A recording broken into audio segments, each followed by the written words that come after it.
Bonjour, aujourd'hui je vais vous montrer comment réaliser une maquette pour expliquer la transformation du mouvement rotatif en mouvement rectiligne.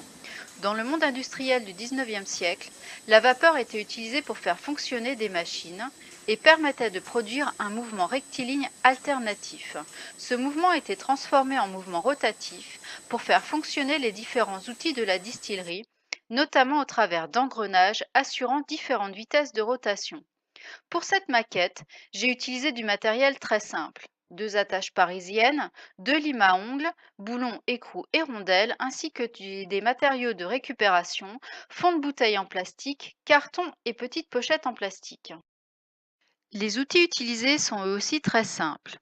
Colle, ciseaux, cutter et perceuse. Dans un premier temps, on a fixé un disque, donc qui peut être constitué d'un fond de bouteille en plastique, avec un boulon et un écrou sur le carton que l'on a relié au lime à ongles avec les attaches parisiennes. Rien de très compliqué à ce stade, c'est le guide qui a nécessité un peu plus d'attention.